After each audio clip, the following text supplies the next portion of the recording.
Hi friend, welcome my YouTube channel MSI mix channel.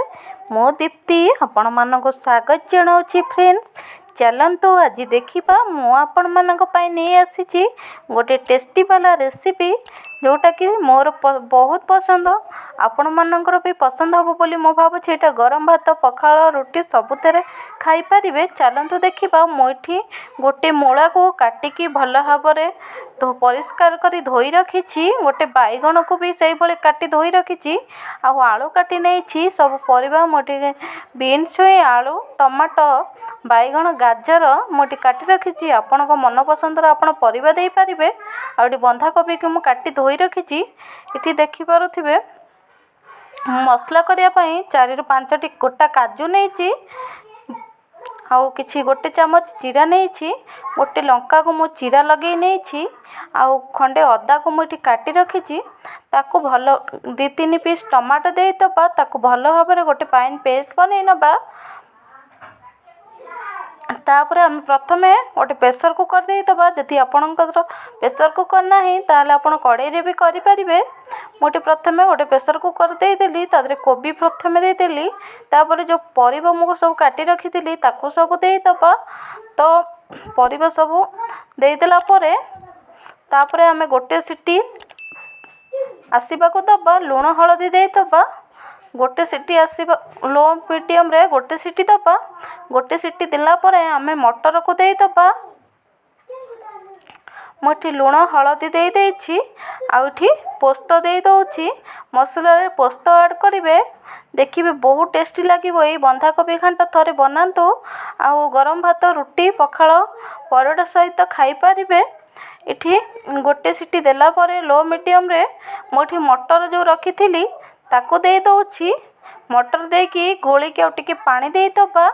जेहेतु एटा आमे टिके बहलिया पानिया तो नुह, पूरा बहलिया टिके रहिबो, जेंति कि आमे भात भात सबुथरे खाई परिबा सेई भली एटा मु बनेइबी। आ एटा तो मु बनाए बहुत भल लगे। थरे आपण माने एमती ट्राए करंतु, देखिबे सांग माने एटा बहुत भल लागिबो। एडी मोर देखि पारुथिबे मोटी सोरिष तेल नैछि, आपण चाहिले रिफाइन तेल भी नहीं पारिबे। एडी सोरिष तेल तातिला परे एठी मु गोटे चामच जीरा दे देइछि। जीरा देला परे आउ किछि देई नाही, मुठी जो मसला पेस्ट करी रखिथिले ताको दे देली। तापर ये तेजपत्र देदेली। आउ स्वाद हिसाब रे माने आपण जतिकि राग खाउथिबे कम बेसी करि परिबे।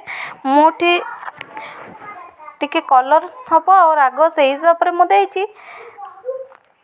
तापर एटा मसला टिके फुटी आसलाणी, देखि पारथिबे मुठी करी पाउडर दे दउछि। काहेकि ना जेहेतु एटा बिना पियाज रसुण वाला साधा तरकारी, सेथि पई एडी आकु टिके कसिबा को दबा। टिके फुटी आसिले आमे टिके लुण दे दबा। जेहेतु आमे लुण देइथिले किंतु सिझी गला, मु अल्प लुण जेहेतु देइथिली, टिके मसला रे लुण नदेले पानीटा टिके भल लागिबो नाही। पानीटा पूरा तरकारीटा अलणा अलणा लागिबो। सेथिबाई मोटी टमाटो देकी लुण दे टमाटो दे कसी नेली। तापरे जो परिबा को आमे सिझेइकी रखिथिले ताकू मु देदेली। दे देकी बेसी किछि कष्ट करबा को पड़िबोनी सांग माने। ए रोसई रे बहुत सहज रे हे जिवो। प्रेसर कुकर 2टा सीटी रे परिबा पूरा सिझी जेबो सांग माने। देखि पारुथिबे मोर पूरा हे गलानी। टिके फुटी आसला को मु टिके धनिया पाउडर दे दउछि। मो गतरे जेहेतु जीरा पाउडर नथिला, मो जीरा बाटी नेथिली। आपण चाहिले जीरा गुंड भी दे पारिबे। एबे आको एमती टिके घांटी की फुटीबा पई छाड़ी दबा। तापर एटा हमर रेडी हे जिवो बंधाकोबी घांट तरकारी। देखि पारथि एडी हमर फुटी गलानी। मो टिके गरम मसला टिके दे देबी। गरम मसला तो देले आर टेस्टटा आहुरी बढ़िया आसी थाए, आ से बास्नाटा बहुत भल लगी थाए। एडी देखि पारुथिबे मोर मटर दिया घांट तरकारी रेडी हे गलानी।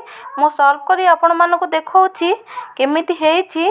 चलंतु एबे प्लेट को बाढीबा आ खाइबा। मो आपण मानको एटा देखै दउछि। चल आसंतु मो सहित सुंदर हेछि खाइबे। आ एमती थरे बनांतु आ खांतु। सत्तरे सांग माने बहुत सुंदर लागिबो। मो एटा आपण मानको मिछ कहउनी, सत्तरे बहुत टेस्टी।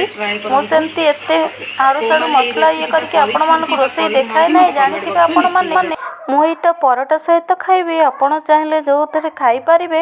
ଆଉ ଯଦି ମୋର ଏଇ ରୋଷେଇଟା ସାଧା ସିଧା ରୋଷେଇ ଯଦି ଆପଣମାନଙ୍କୁ ପସନ୍ଦ ଆସିଥାଏ ତାହେଲେ ଗୋଟେ କମେଣ୍ଟ କରିଦେବେ, ଆଉ ଗୋଟେ ଲାଇକ୍ କରିବେ, ସବସ୍କ୍ରାଇବ୍ ବି କରିବା।